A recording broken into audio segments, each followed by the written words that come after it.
Good evening, dear brothers and sisters.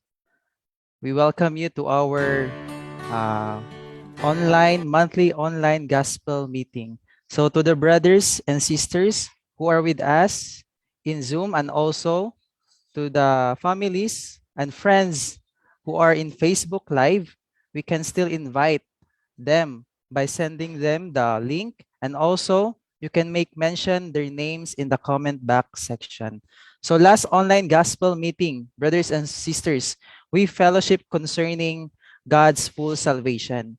God gave us only Christ. Christ died for us and laid the base of our salvation in righteousness, and even Christ becomes our life and our everything in God's economy.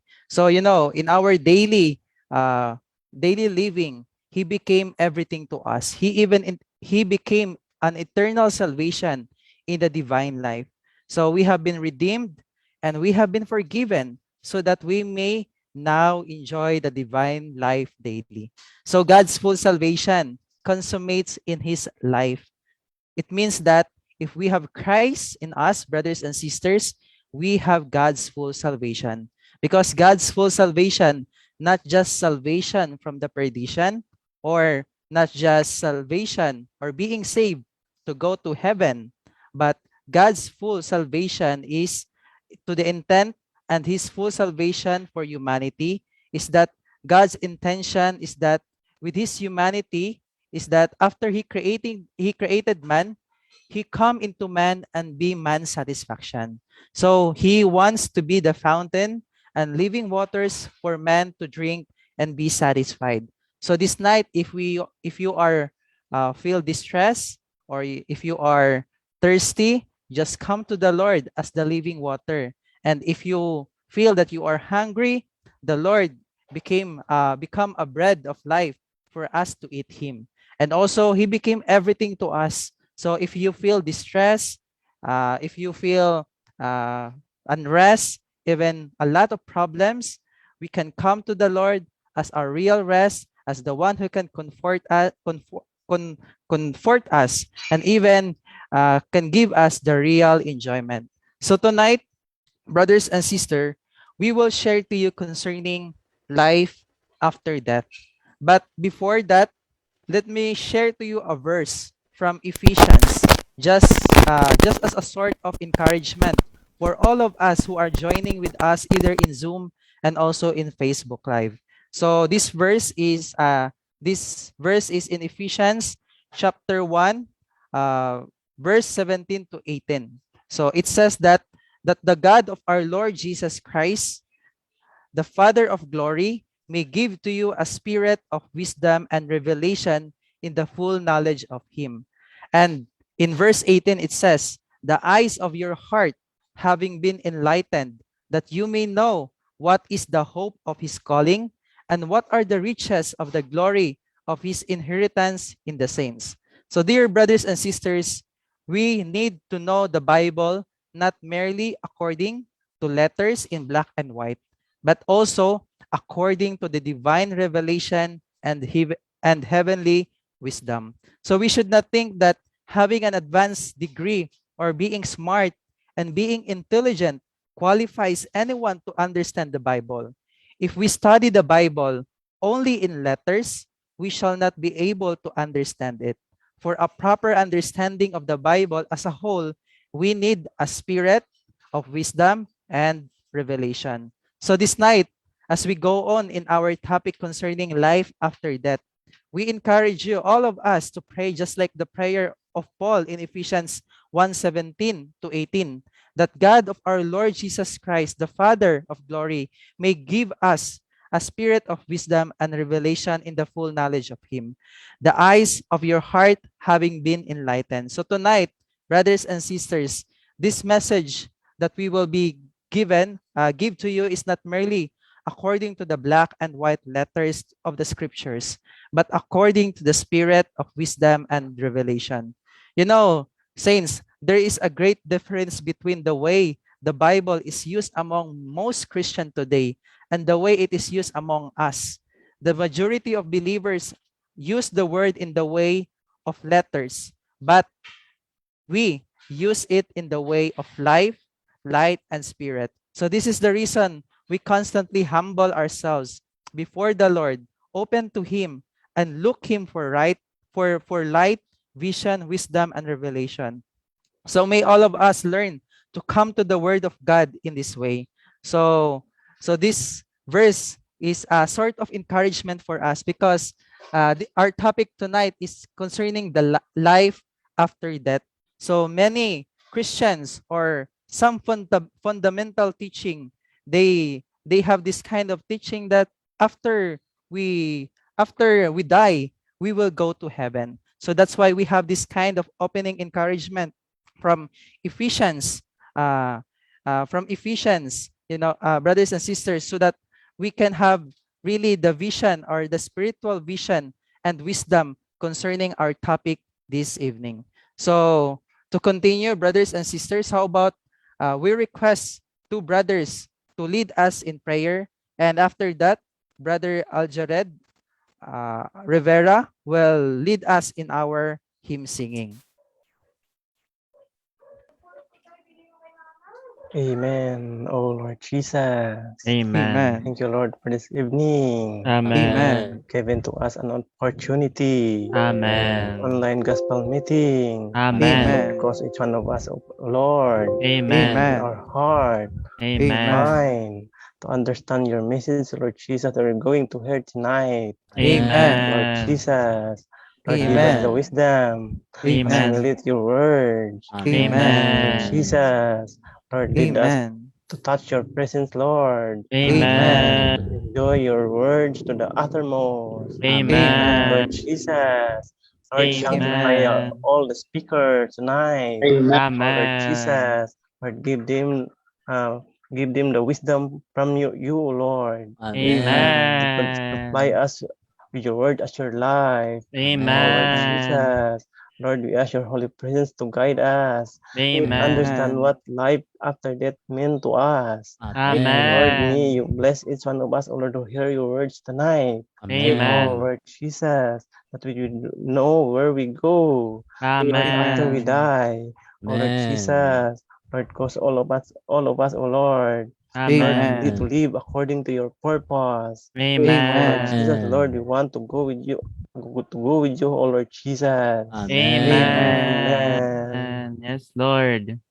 Oh, I want to receive your dispensing tonight. Amen. Remember, each one of us Amen. continue to open our whole being. Amen. Oh, Lord Jesus, give Amen. us wisdom and revelation to Amen. really understand your word. Amen. Oh, Lord Jesus. Amen.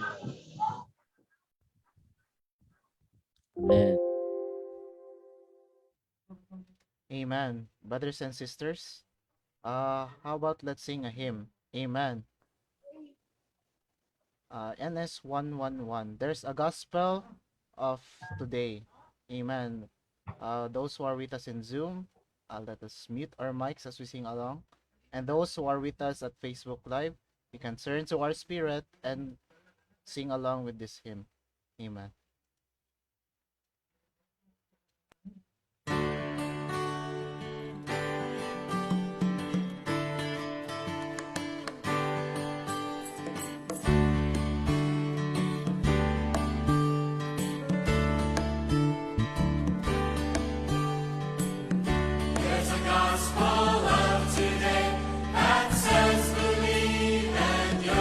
Saved, and then you can go to heaven.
Amen. Praise the Lord. Truly, there is a gospel today. Amen. That says, believe and you'll be saved. And then you can go to heaven and see the pearly gates and walk the golden streets. Words like this fail to treat all the vanity that is hidden in me. So truly, that some make it a goal that they go to heaven, but they do not make it a goal to gain Christ. The gospel to me is the triune God within humanity. All we need is to gain Christ, man, the triune God. This evening, we will learn more about the message and where will you go after death with the brothers. Amen.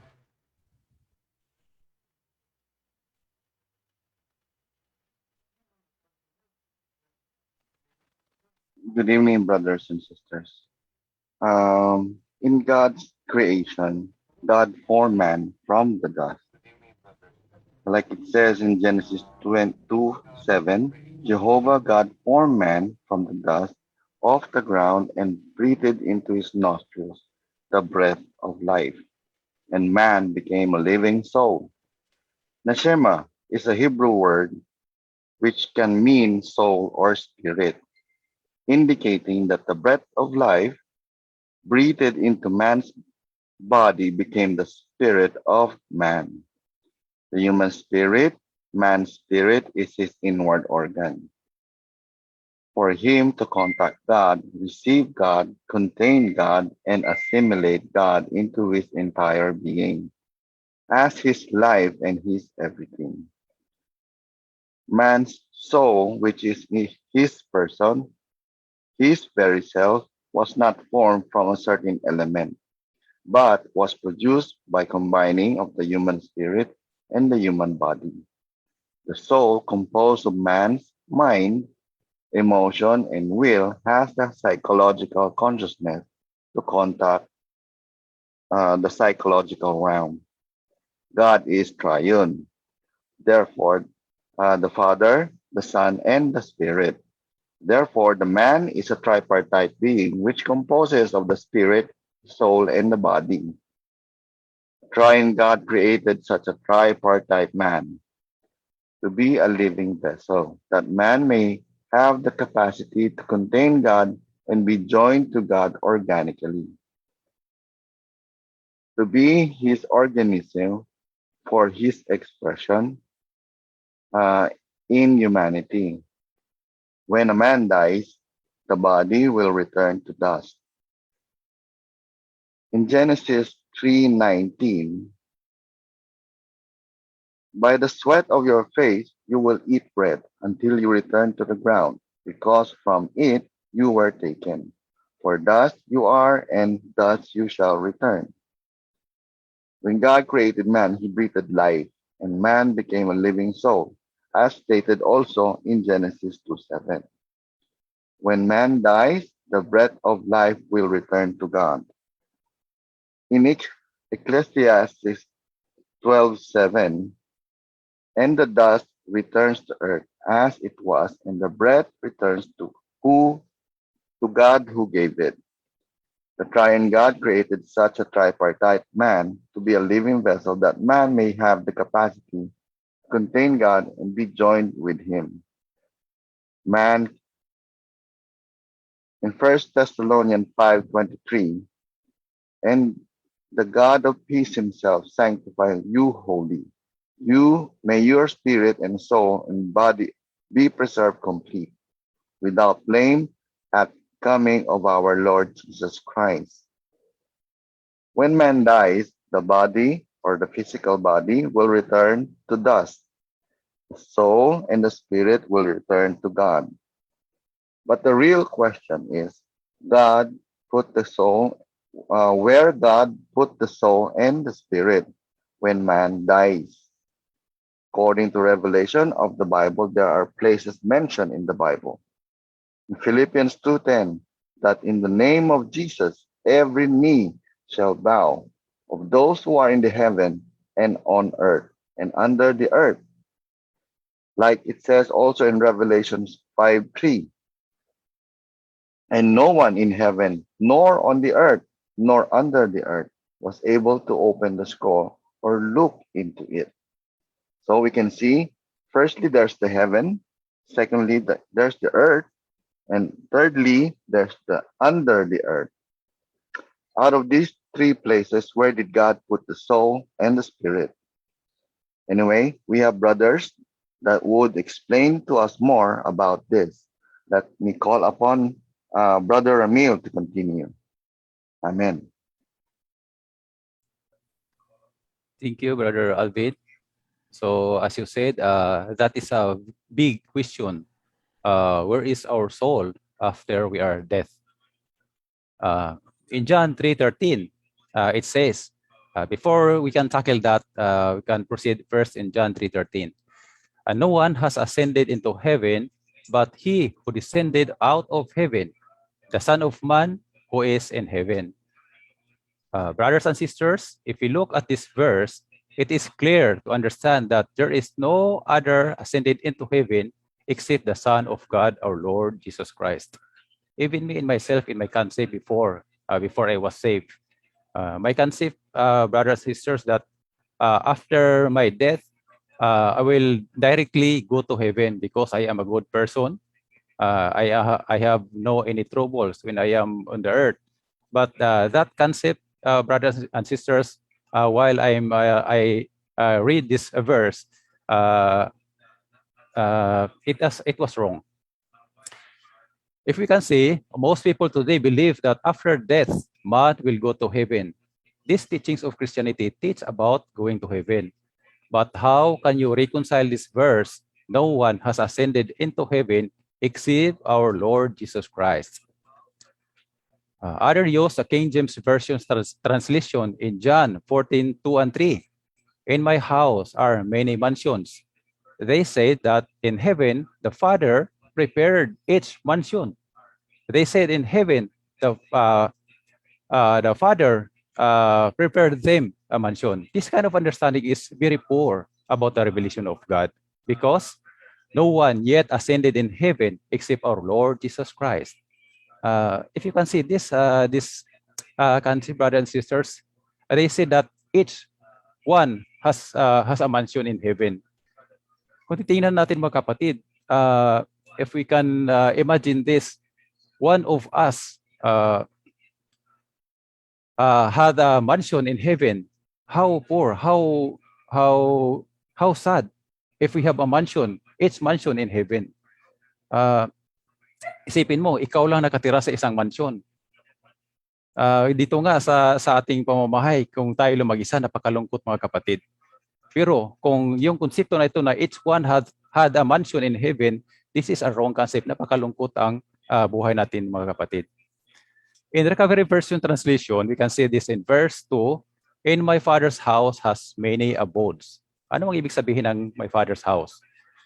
My Father's house, it refers to the temple. According to this interpretation, the Father's house is a temple, the body of Christ as God's dwelling place. At first, the body of Christ was only his individual body, but through Christ's death and resurrection, the body of Christ has increased to be his corporate body, which is the church, including all the believers who have been regenerated through his resurrection. In Christ's resurrection, the church, as the body of Christ, which is the house of God, God's habitation, God's temple. Amen. We mentioned also this verse, many abodes. What it means, the many abodes. Many abodes here are the many members of the body of Christ, which is God's temple. We can see in 1 Corinthians 3:16 says, do you not know that you are the temple of God and that the Spirit of God dwells in you? And also in 17, brothers and sisters, if anyone destroys the temple of God, God will destroy him, for the temple of God is holy, and such are you. Amen. So this is adequately proven also in John 14:23, which says that the Lord and the Father will make an abode with the one who loves him. The one who loves him. You can see this. That is the very requirements, easy requirements for us to love the Lord. That is the requirements that if we love the Lord, He can He can abode us because we are His temple. The believers, we are the believers. We are the temple of God. Brothers and sisters, in John 14:3 also it says that if I go and prepare for you, I am coming again, and I will receive you to myself, so that where I am, you also may be. So he said, I will go. I will go. It is refers to his death on the cross. Then he said also, I am coming again. Coming again, it is refers to his resurrection. He did not say, I will go to the cross, then after 3 days in my resurrection, I am going to heaven, then you can follow me. No, he said that I am coming again, not in human being, but in spirit. In his resurrection, he became the life-giving spirit to dwell in our spirit. So that is our goal, brothers and sisters, while we are living on earth. So now we will go back to our main point. Where is our life as our topic today? Where is our life after death? We can see in Psalms 86:13, for your loving kindness is great toward one, and you have delivered my soul from the lowest Sheol. So in the Old Testament, it is called Sheol. In the New Testament also, it is called Hades. So for the further explanation about this, where our soul going after death, our next brothers will explain this for where we go after our death, brothers and sisters. Amen. Thank you, Brother Romel. Amen. So this is also especially to all the new ones heard this message. So don't be doubt to believe it. It is because all the content of this message is taken from the Bible, and all written in the Bible should be true. It is because this is the Word of God. I repeat what Brother Ramel is starting for this first book of John in chapter 3, verse 13. And no one has ascended into heaven but he who descended out of heaven, the Son of Man who is in heaven. So there is no man reached in the heaven except the Son of Man. So this is a proof that nobody in the heaven except the Son of Man. So in this message, we can see the three places. So in heaven, in the earth, and under the earth.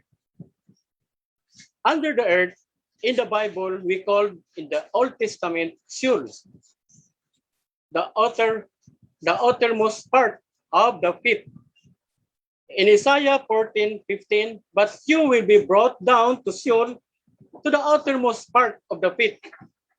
And in the New Testament, we call this Sheol, it is Hades in the New Testament. In Ephesians 4:9, now this he ascended. What is it except that he also descended into the lower parts of the earth?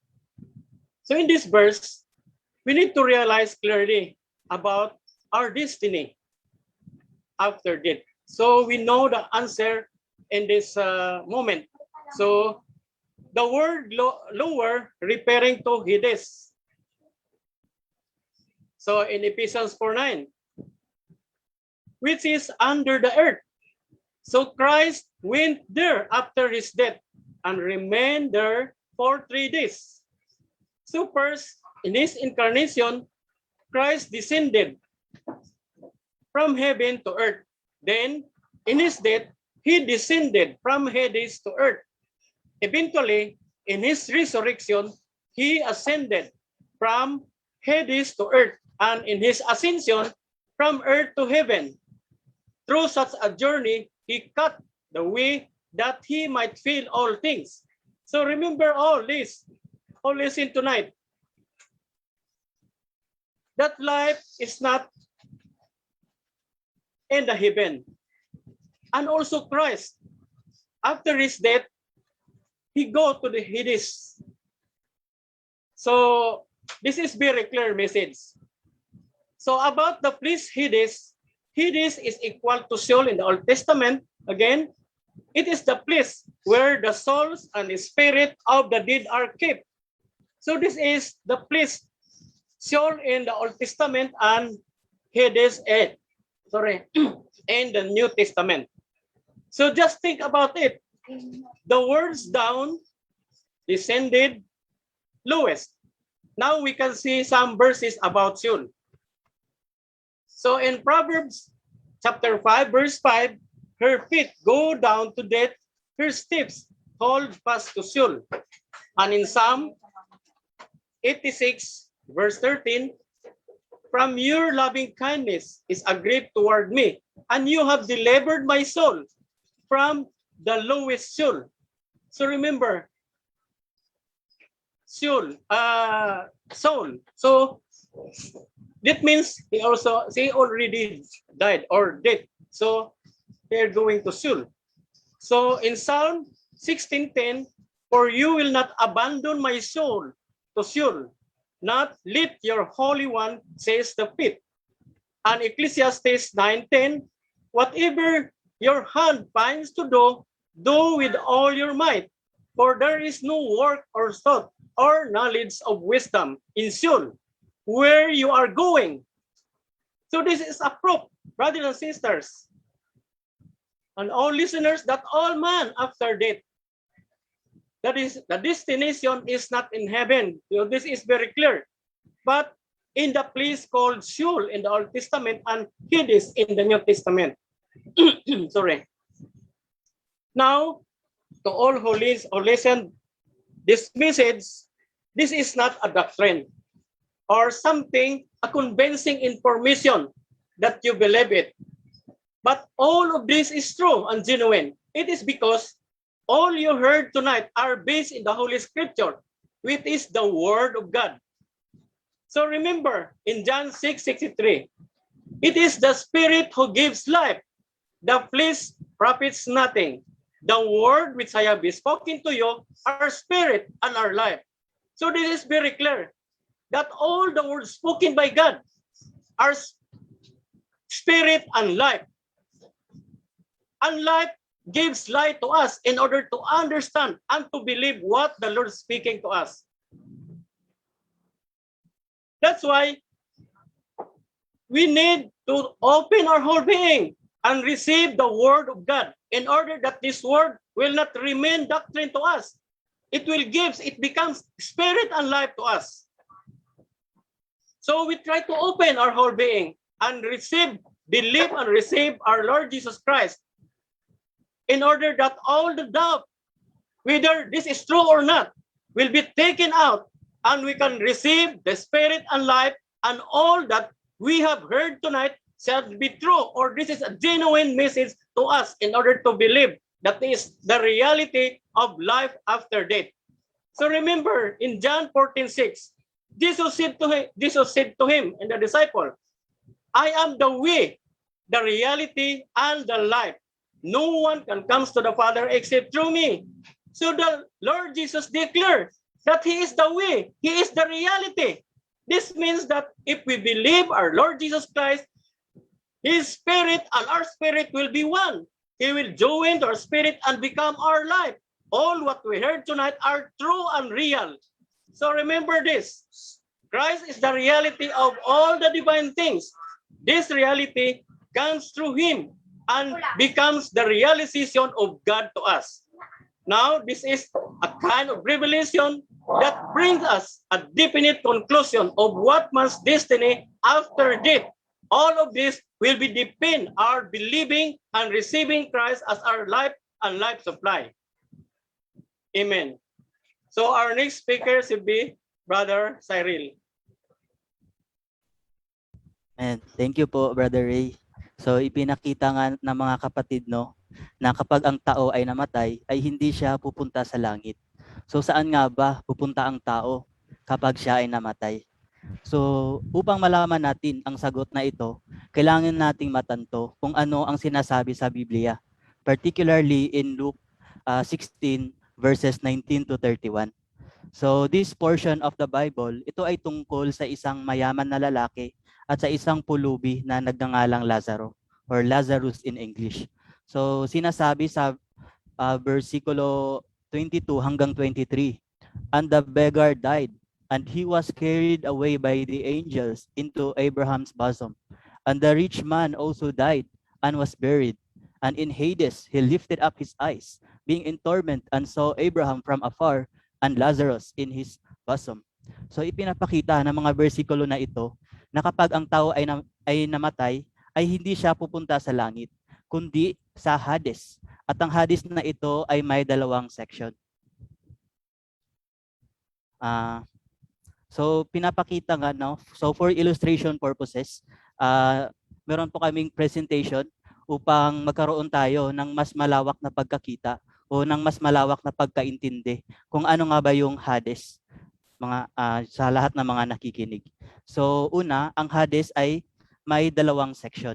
Na yung una ay ang pleasant section o ito yung kaaya-ayang lugar kung nasaan ang pulubi na si Lazaro, at ang torment section kung nasaan ang mayaman na tao o yung rich man. At saka sa pagitan ng dalawang section na ito ay may gulf na nagdi-divide. Binabanggit sa versikulo 26.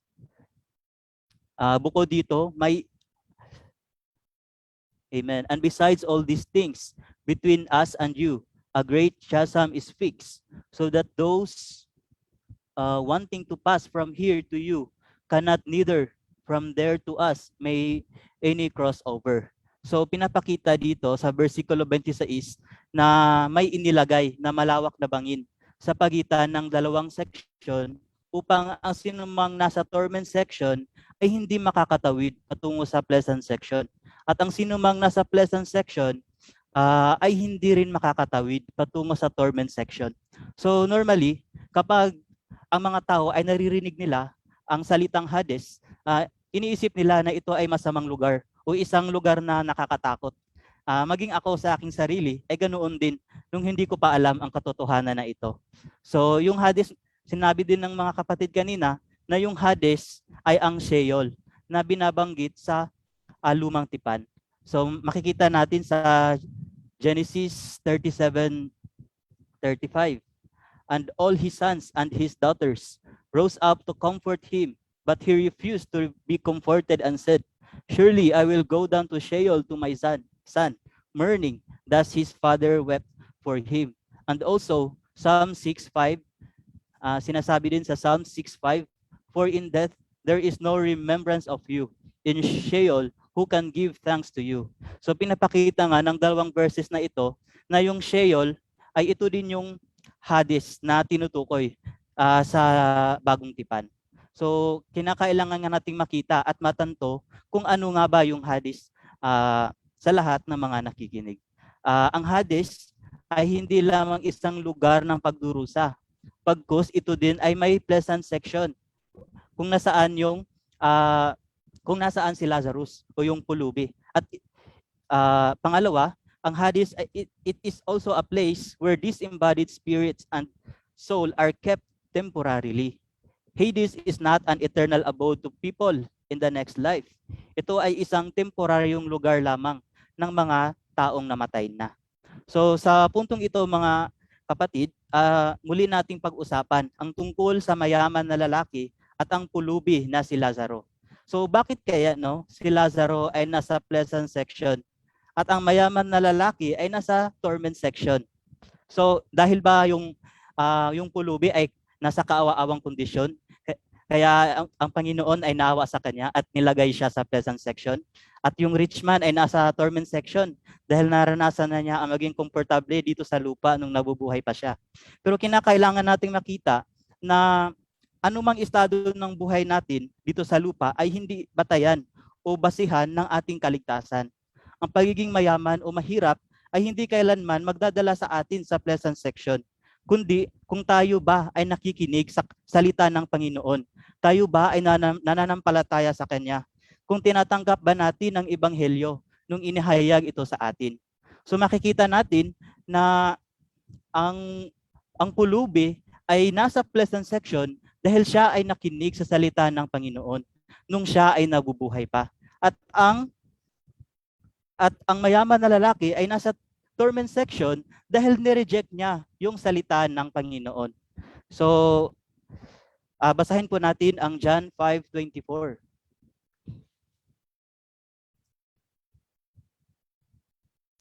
Amen. Truly, truly, I say to you, he who hears my word and believes him who sent me has eternal life and does not come into judgment, but has passed out of death into life. And then in Ephesians 1:13, in whom you also, having heard the word of the truth, the gospel of your salvation, in him also believing, you were sealed with the spirit of the promise. So pinapakita ng dalawang verses na ito na kapag tayo ay nakinig sa salita ng Panginoon, tinanggap natin yung ebanghelyo. Ito yung magdadala sa atin sa kaligtasan. Ngunit kapag tayo ay hindi nakikinig sa salita ng Panginoon, nire-reject natin ang kanyang salita, tayo ay magagaya sa mayaman na lalaki na nasa torment section. Basahin po natin ang Acts 13:46. Amen. And Paul and Barnabas spoke boldly and said, it was necessary for the word of God to be spoken to you first, since you thrust it away and do not judge yourselves worthy of eternal life. Behold, we turn to the Gentiles.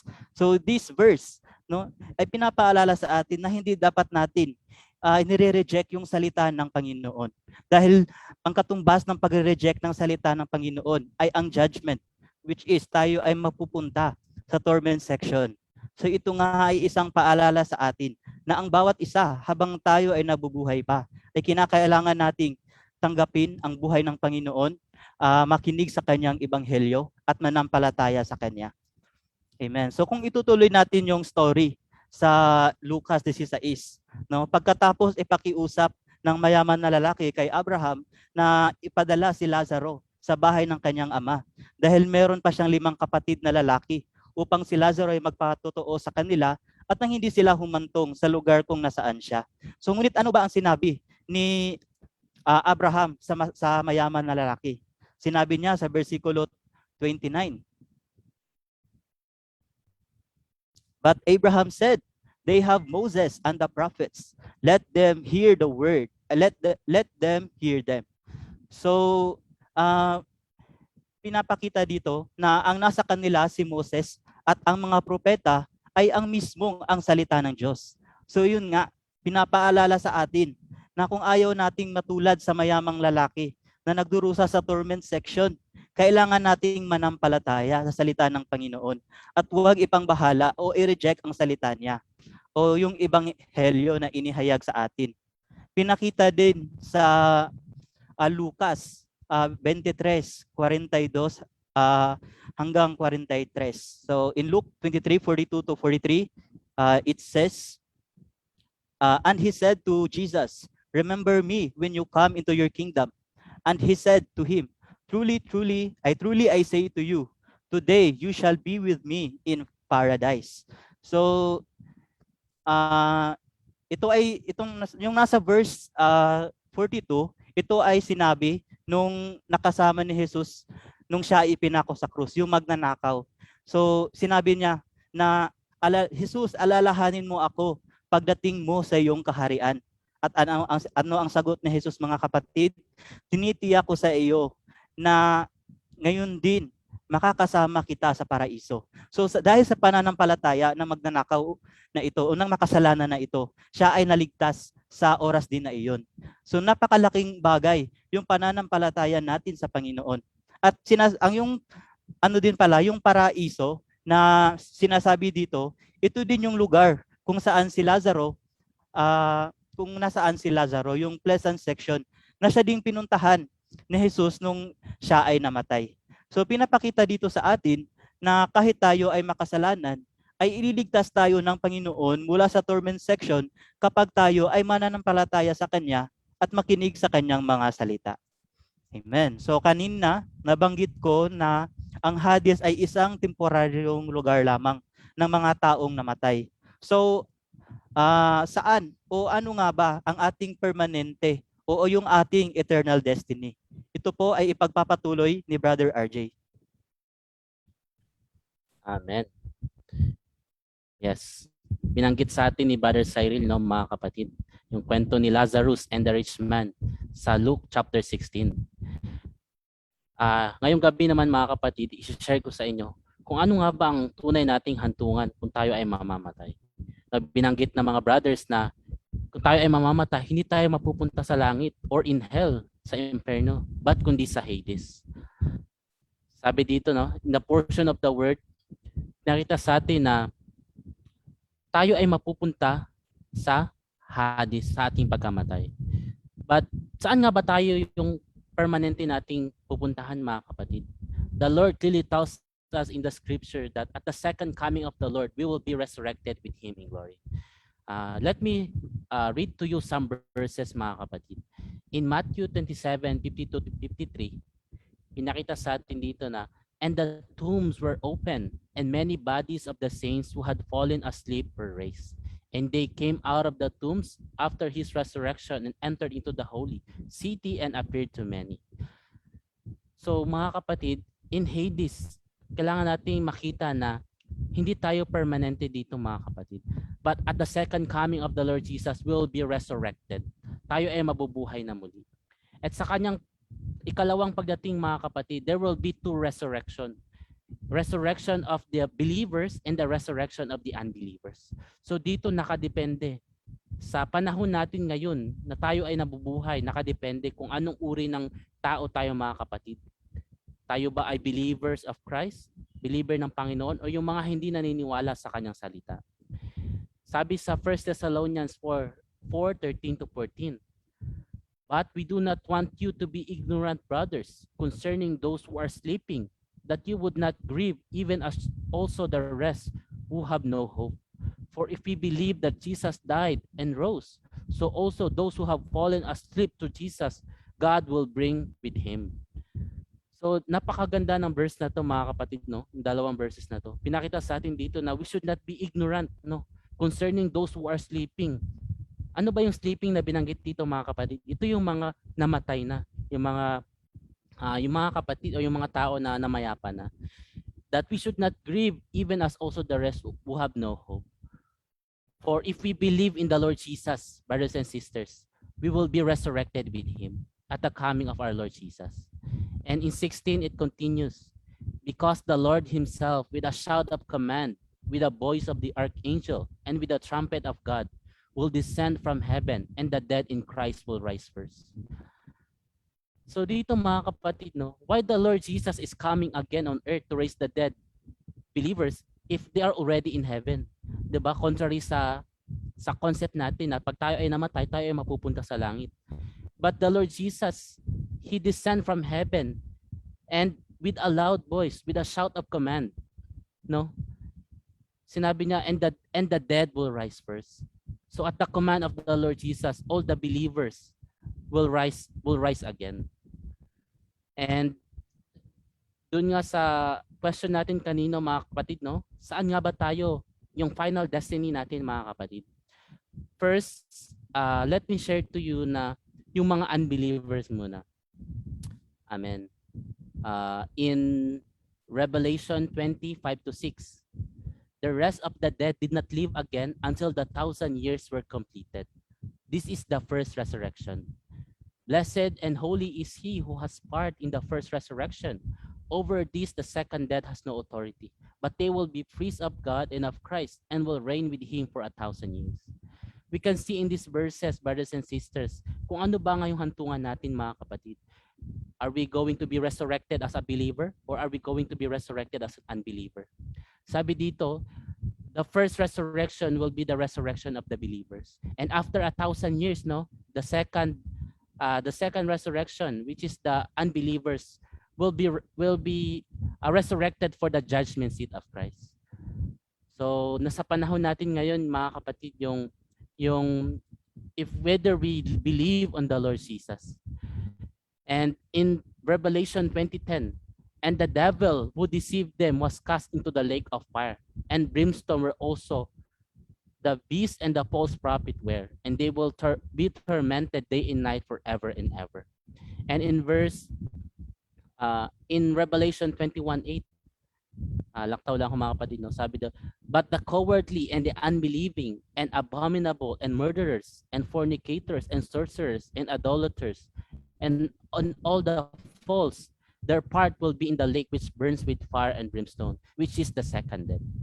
So ano ba ang destiny ng mga unbeliever, mga kapatid? This is the lake of fire. Sa Revelation 21, binanggit sa atin dito that those unbelieving, those sinners, no, will cast into the lake of fire. But how about the believers? In Revelation 21, verse 1 and 2, says here, and I saw a new heaven and a new earth, for the first heaven and the first earth passed away, and the sea is no more. And I saw the holy city, New Jerusalem, coming down out of heaven from God, prepared as a bride adorned for her husband. So this is the destiny of the believers. Ito yung destiny natin, mga kapatid. We will be with the Lord in the New Jerusalem. Sabi dito, the New Jerusalem will coming down out of heaven from God. No, we should not think na tayo ay pupunta sa heaven. But it clearly says here that the New Jerusalem will come down out of heaven from God. So, di ba, very contrary, mga kapatid.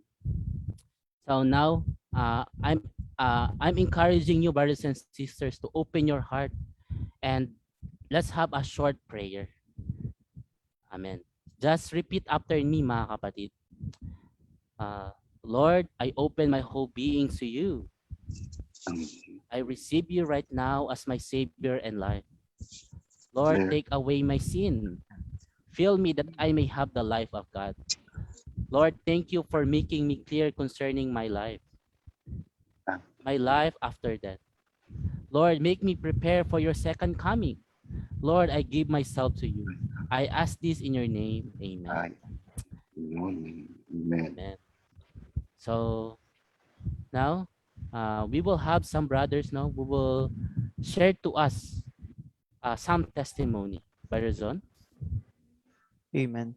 So thank you, brothers, for enlightening us concerning our life after death. So, brothers and sisters, Brother RJ share to us clearly what are this destiny. So Hades and the pleasant section is not our destiny, but it's just a temporary place for us to be comforted after death. But really, our gospel today is a gospel of the kingdom, and to bring in the kingdom and will consummate into the new Jerusalem. So, brothers and sisters, may all of us will encourage that really the Lord wants to bring in the kingdom. So what our hymn, di ba, says na sa stanza 1, there's a gospel today that says, believe and you'll be saved, and then you can go to heaven and see the pearly gates and walk the golden street. Then it said, words like this fail to treat. So, ganitong sabi dito, words like this fail to treat. Ibig sabihin, mga kapatid, hindi talaga ito yung, it will really usher us into the wrong way or wrong direction or misunderstand us in coming to the Lord, even in having this kind of conception. So, so may all of us will really see that being saved, that is being regenerated, is not for us to go to heaven. But in the meantime, as we wait for the Lord's to come after we die, where we are in the pleasant section, a place we are being comforted, the Lord will come and take us to be with Him. So, brothers and sisters, being saved is for us to live in the kingdom life. So to live in the kingdom, kasi we will not go to the place where we walk to the golden street, the kingdom, but rather we must see this clearly, that we will be the kingdom people, and we will be the citizen of the kingdom of God, enjoying God, experiencing God, and obeying God, being under God's rule, and it will consummate into the New Jerusalem. So, dear brothers and sisters, may all of us will revolutionize and change our concept, life after death, that we will go to heaven. But our life after that is we will go to Hades, and there are two sections, the pleasant section and the torment section.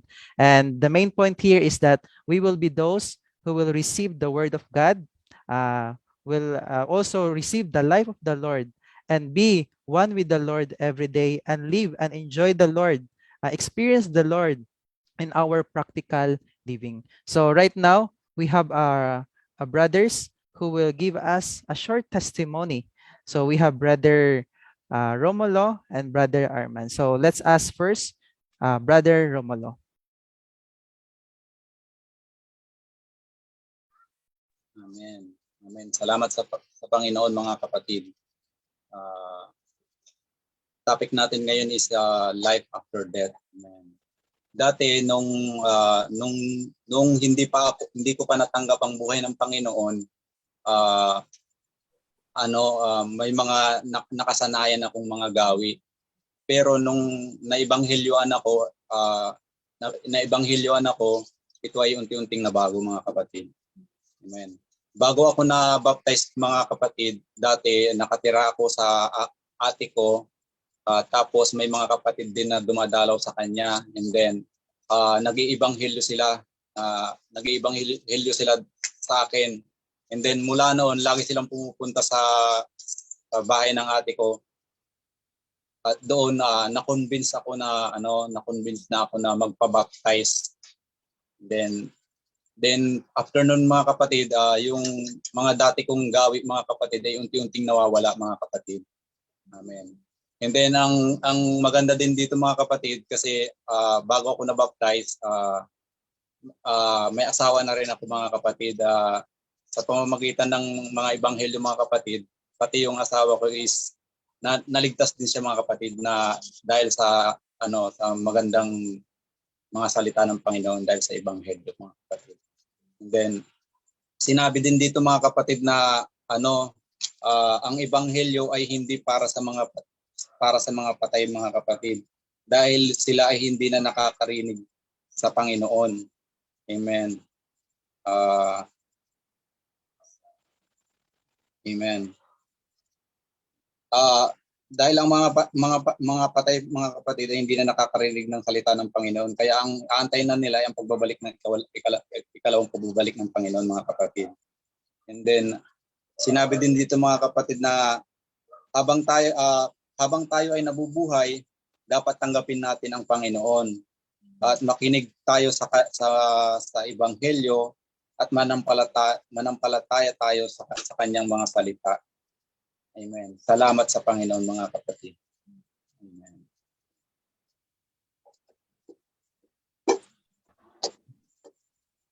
Amen. Hi friends, no? Hi everyone. Ako pala si Brother Arman. No? I'm 26 years old and I'm currently working at a bank. No? So ako naman, sa experience ko, actually I grew up in a Christian family. So yung mother, father ko, Christian na sila. So habang bata pa lang ako, very lagi na akong sinasama sa mga children meeting, yan, mga Bible study, no? So even when I was still young, very familiar na ako sa mga Bible stories. You know, so nung nasa teenage years na ako, no, it was really easy for me to believe in the Lord and take Him as my life and Savior. No? So I got baptized, I believe, mga first year high school. Yan. No? So and then during this high school time, dito ko rin na encounter etong topic natin tonight, no? Na itong life after death, no? Kasi hindi pala heaven and hell ang pupuntahan natin, no? Meron palang Hades na tinatawag, no? Kasi tayo, yung mga napapanood natin, di ba? Kahit nung bata pa tayo hanggang ngayon, di ba? Lahat ng movies, lahat ng TV series, di ba? When people die, it's either heaven or hell, no? Pero hindi pala yun biblical, no? Hindi pala yun ang tinuturo ng Bible, no? So nung narinig ko yun na sinishare ng isang brother nung high school ako, napaisip din ako. Sabi ko, bakit kung hindi doon napupunta yung mga tao, bakit ang alam ng mga tao heaven and hell, no? Pero itong high school time ko, high school life, no? Diyan din ako nag-start magbasa ng Bible, no? So personally, I'm reading the Bible, and in my personal reading, never nga din ako naka-encounter ng verse na nagsasabi na pag namatay tayo, mapupunta tayo sa heaven or hell, no? Pero napakaraming story, napakaraming verses na nag-i-imply na hindi tayo sa heaven at hell mapupunta, kundi sa Hades, no? Nakita nyo naman kanina, sinishare ng mga brothers, diba? Laging may mga kasamang verses, no? So, ibig sabihin, the Bible is talking about this, no? It may not be that explicit, pero very aligned siya, no? From the Old Testament to New Testament. Sa Old may Sheol, sa New merong Hades, no? Na referring to the same thing, and it's talking about the same thing, no? So, nung sa personal reading ko, na-realize ko to, na yun na rin yung pinapaniwalaan ko talaga, no? Kaya pagdating ng college, isa to sa mga madalas kong i-share sa kaibigan ko, no? May mga Christian friends ako eh. So, minsan, ayan ang topic namin. So, sinishare ko sa kanila, sinishare ko yung Bible verses, pero yung iba, naniniwala, yung iba hindi. Diba? Kahit after ko i-share yung mga verses, sabi lang ng isa, naaalala ko, sabi niya, hindi yan yung turo ng pastor namin eh. Diba? So, tas naalala ko po merong isang time, sa isang subject namin, inas kami ng professor namin na pumili ng isang topic na informative and interesting. So, tapos ipe-present namin sa buong classroom ng mga 5 to 10 minutes. So, itong topic na to, ito yung talagang napili ko, ito yung pinresent ko. So, like we did earlier, no, ng mga brothers, ganun din. So, I presented Bible verses na nag-show talaga na it's not heaven or hell, no, na napupunta yung mga tao pag namamatay, no. So after nung presentation ko, naalala ko talaga yung sinabi sa akin ng prof ko, babae. Sabi niya sa akin, but that's not what we were taught, no? Medyo lang pa siya nun eh, no, yung prof ko, no. So doon medyo na-realize ko din talaga na hindi ganun kadaling tanggapin, no, etong truth na ito, no. Although you present this truth sa mga tao, at lahat ng pinakita mo nasa Bible, meron talagang mga tao na ang tendency is ang paniniwalaan ay kung ano yung naituro sa kanila simula pagkabata, no. Pero ako naman, I'm just sharing, no. Never ko naman na ipinipilit na hindi, mali yan, wala. No, I'm just sharing. If you believe in it, then good. No, if you do not, wala akong magawa, di ba? But at least on my part, I have shared. No, so ayun. Thank the Lord. No, all throughout college life and sa mga friends ko, yan din yung sinishare ko. And some of them really believe, no, and na-open yung eyes. Sabi niya, no, how come ang daming verses na nag-i-imply ng gantong situation, ng gantong scenario. Pero, bakit hindi ito yung hindi ito yung common knowledge, no? So, yun, maita talaga natin na it is really important, no, na we really read the Bible as well, no? Kasi hindi pala lahat ng alam natin, ng naririnig natin is yun pala yung sinasabi ng Bible, no? Meron palang kagaya ng ganito, no, na ibang-iba sa common knowledge natin, no? Kaya ako, thank the Lord, as a Christian, no, even bata pa ako naging Christian hanggang ngayon, I'm still enjoying the word, no, the Bible. I'm still enjoying the Lord Jesus, no. Kaya ako ngayon, I have the assurance na even if I would die, no, I have the assurance na I will be on the paradise. Nabanggit ng brother kanina, this paradise, no, yung pleasant section in Hades is also called the paradise, no. So lahat ng tao, no, na kagaya ko, na tumanggap at nananampalataya sa Panginoon, no, if we will die, this is the place where we will go. Pero hindi nga ito yung permanent, no? Because when the Lord Jesus will come, no, on his second coming, we will all be resurrected and the believers will become, no, the new Jerusalem. Kaya dear friends, no, sa lahat ng nasa Zoom and nakakapanood sa atin sa FB Live tonight, no, I really encourage you to really take this time, no, to really believe on the Lord's word, take him as your life and your savior, no? Kasi kung hindi, no, baka magaya tayo dun sa rich man na nagsasuffer, no, na nasa torment section ng Hades, no? Sinasabihan niya pa baka pwedeng ipadala si Lazarus sa mga kapatid niya, no? Para yung mga kapatid niya hindi rin daw mapunta kung nasan siya, no? So let's not really waste our opportunity, no, while we are living today, no. If you are already believing in the Lord, then I just encourage you to keep on enjoying the Lord as long as you live. Amen. Amen. Amen. So salamat sa Panginoon sa mga testimony, sa mga sharing ng mga kapatid. Amen. Truly how good it is to know that man was created according to God's image and likeness.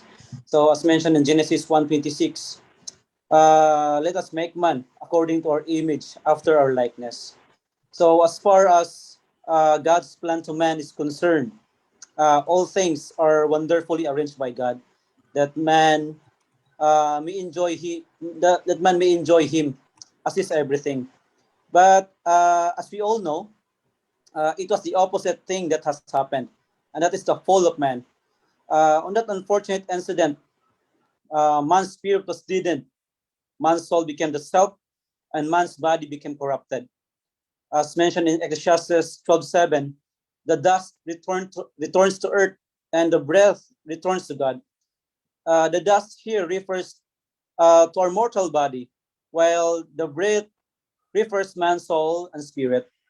As what our brother shared to us, as our body, no question, after death, no matter how rich, how great, how wise, even how poor you are, you will be buried and you will return to dust. That is the final destination of this weak and fragile body. Then how about our soul, our spirit? Where will it go after death? Does it remain here on earth? Just like when every month of November comes, we hear a lot of stories regarding some departed ones that visit their relatives or their families. But it has looked into what the Bible said to us. So what the brother shared to us, our soul, our spirit will go to Hades. So yung Hades, nakita natin na yung Hades, meron siyang two section, the pleasant and the torment section. It is where Lazarus and the rich man were being put into after their death. So the pleasant section, it is where Lazarus being carried out in the bosom of Abraham, while the torment section, it is where the rich man were put into. So ano yung kaibahan nila? So I think they both die, but at some point they have some differences. So first, their location is different. Why? First, Lazarus received and believed into God's word, while the rich man rejected it. So I believe not a single one among us right now wants to be tormented. Di ba? Sino yung gustong ma-torment dito? So if I believe each one of us wants to experience to be, comfort and be in a pleasant place. So di ba nga, tayo ay nagpapagal sa ating mga trabaho, sa ating mga negosyo, para magkaroon tayo ng pleasant na pamumuhay. But that is only for our body. How about our soul? How about our spirit? So there is a need also for some preparation. Amen. So right now, what the Lord is doing is knocking into our hearts, that we may receive, that we may believe His word. Siguro nakita niyo yung panahon natin ngayon. This COVID virus is rampaging in an unprecedented level. That's why the government is keep on cooping up, spending a lot of funds, resources in procuring and distributing the vaccine to all the people, that their bodies will be prepared. So the same way, there's also a need for our soul to be prepared. So we should realize that yung destiny natin, lahat tayo mamamatay. So maybe yung iba, meron ng mga nakalaan. So, but we need also to take care. We need also to take into consideration the situation of our soul, the situation of our spirit. So just like the rich man, he asked Lazarus to go to his brother's house, that he may preach the gospel to them, upang yung hindi nila maranasan yung ano yung naranasan ngayon, no, naranasan niya. So tonight, man, this online gospel meeting, it is a way that our soul will be saved temporarily. So yun nga, sabi din, because we have this destination, we will all die, and in our upon our death, yung question lang, are we going to the pleasant place, or are we going to the torment section? Lord Jesus. So purihin ng Panginoon, lahat ng bagay ay naayon sa kanyang pagsasaayos. So ngayon, as what in Romans 10:9 and 13 said, whenever we call upon His name, when we believe in His heart and call His name, oh Lord Jesus, we will be saved. Napakasimple lang yung kaligtasan na ino-offer ng Panginoon sa atin ngayon. We need to just believe in our heart, and also we need to call upon His name, oh Lord Jesus. In such a way, we will be saved. I will assure you, I have this full assurance, then that when the time comes, when death will fall upon us, surely we will be with Lazarus, even with Abraham, into the pleasant section. So tonight, we need to open your heart and accept what the Lord is speaking to you. So purihin ang Panginoon. Amen.